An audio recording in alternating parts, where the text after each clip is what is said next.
नमस्कार. नव्या युगाची नवी दिशा देणारी प्रबोधन दिशा न्यूज.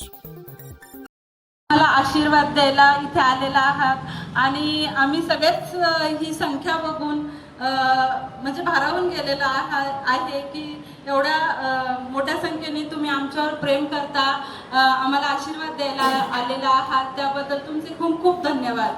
माननीय लोकनेते गणेश नाईक साहेब, तसेच आपले लाडके आमदार संदीपजी नाईक साहेब, ज्यांना आज आपण इथे सगळे त्यांच्या वाढदिवसानिमित्त आशीर्वाद देण्यासाठी आलेलो आहोत. त्यांच्या पुढच्या कार्यासाठी त्यांना शुभेच्छा द्यायला आलेलो आहे. आणि तसेच आपले स्थायी समिती सभापती अशोक साहेब आणि आपले विधी समिती सभापती खोपडे साहेब, तसेच आमचे सगळे आमचे मार्गदर्शक नेहमीच आम्हाला मार्गदर्शन करता असेल तर ते फक्त तुमच्या आशीर्वादामुळे, तुमच्या साथमुळे आम्ही इथे निवडून आलेलो आहोत. वर्षानुवर्ष तुम्ही बघत होता की सुदर्शन जिरगे आणि आम्ही सगळेच या प्रभागामध्ये प्रभाग क्रमांक 5 मध्ये कार्यरत होतो. मग तिथे तुम्ही कोरोना म्हणाल किंवा त्याच्या आधीपासून म्हणाल की प्रत्येक घरामध्ये प्रत्येकाच्या सुखदुःखात आम्हाला म्हणजे आमची आठवण केली जात होती, आम्ही जात होतो आणि त्याच फलद्रूपी त्याचाच आशीर्वाद म्हणून आज एवढ्या मोठ्या म्हणजे फरकाने आम्ही निवडून येऊ शकलो. त्यासाठी तुमचे खूप खूप धन्यवाद. आणि आपले लाडके आमदार संदीपजी नाईक साहेब यांना मी एवढंच सांगू इच्छिते की ते नेहमी आम्हाला मोठ्या दादासारखे मार्गदर्शक आहेत. आमच्या प्रत्येक अडीअडचणीला त्यांचा म्हणजे लगेच आम्हाला सल्ला देतात ते. तर त्यांना ह्या वाढदिवसानिमित्त मी खूप खूप शुभेच्छा देते आणि असेच सत्कार्य, अशीच लोकांची सेवा त्यांच्या हातून घडत राहो ही त्यांना शुभकामना देते. धन्यवाद. उपस्थित राहिलेलं आहे हे कशासाठी राहिले तर नक्कीच आपल्याला माहिती आहे. मी लहान असल्यापासून तुम्ही मला पाहता 30 वर्ष झाले असतील मी या परिसरात काम करतोय.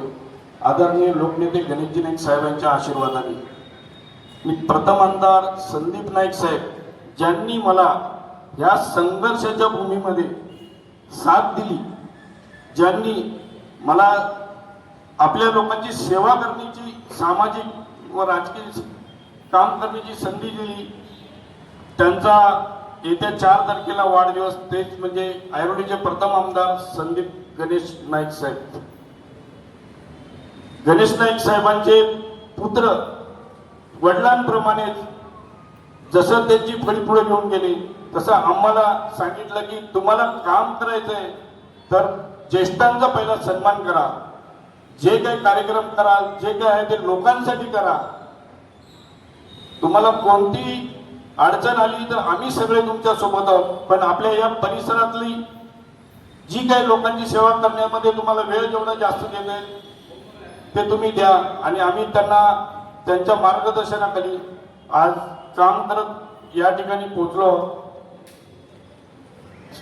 सार्वत्रिक निवडणुकीमध्ये जे मतदान रूपातून आपण सर्व ज्येष्ठांनी, या परिसरातील नागरिकांनी आशीर्वाद दिले त्यासाठी मी प्रथमतः आपल्या सर्वांचे धन्यवाद मानतो.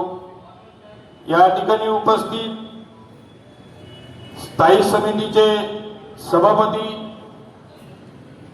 अशोकजी पाटील साहेब, विधी समिती उपसभापती शिवाजी खोपडे साहेब, आपल्या सर्वांच्या परिचय जे वर्षानुवर्ष भारतीय जनता पार्टीचं काम करत असलेले अरुणजी पडते काका, तसेच आपल्या सर्वांना परिचित असलेले अरुणजी मिश्रा साहेब, जे आमचे दोन्ही उद्यानं सर्व ज्येष्ठांना घेऊन रोज सकाळी योगा करणं, व्यायाम करून घेणं, त्याचा पुढाकार घेऊन घेणं असे आपले अरुणजी मिश्रा साहेब. आणि आपल्या स्थानिक नगरसेविका ज्यांना आपण मतदान रूपातून आशीर्वाद दिला त्या आपल्या आता झालेल्या देशमाताई राजेश मडवी व युवकांना पुढे घेऊन जाणारे ऐरोलीचं भविष्य ज्यांच्या हातामध्ये संदीप नाईक साहेबांनी दिले ते म्हणजे आमचे निकेतन पाटील साहेब. आजचा कार्यक्रम हा ज्येष्ठांनाच पुढाकार घेऊन करणं याच्या मागचं कारण होतं की संदीप नाईक साहेबांनी सांगितलं होतं की तुम्ही त्यांचे मार्गदर्शनाप्रमाणेच चालत राहा. त्यांचे अनुभव जे ऐरोलीतले आहेत, जे पूर्वीचे परिस्थिती तुमच्या आशीर्वाद मतरूपातून आम्हाला मिळालेले आहे, त्यासाठी आज संदीप नाईक साहेबांच्या वाढदिवसानिमित्त छत्री वाटपाचा कार्यक्रम आपण हाती घेतलेला आहे. पावसाळ्यामध्ये पाऊस पडतो, ते पाणी अंगावर पडू नये यासाठी संरक्षण आपलं त्या छत्रीने होतं, म्हणून छत्री वाटपाचा कार्यक्रम आपण हाती घेतला. आपले आशीर्वाद कायम आम्हाला सोबत राहू दे. आपल्यातून कोणाला व आमच्याकडून काही चुकत असेल तर नक्कीच आम्हाला कॉल करावा, आम्हाला मार्गदर्शन करावं. पुढचं येणाऱ्या नवीन पिढीला कोणताही त्रास नाही झाला पाहिजे या पद्धतीनं आम्ही या ठिकाणी सेवा करत राहणार आहोत. कुठलंही काम असो अहोरात्र आम्हाला सांगा, आम्ही करण्यास तयार आहोत. धन्यवाद.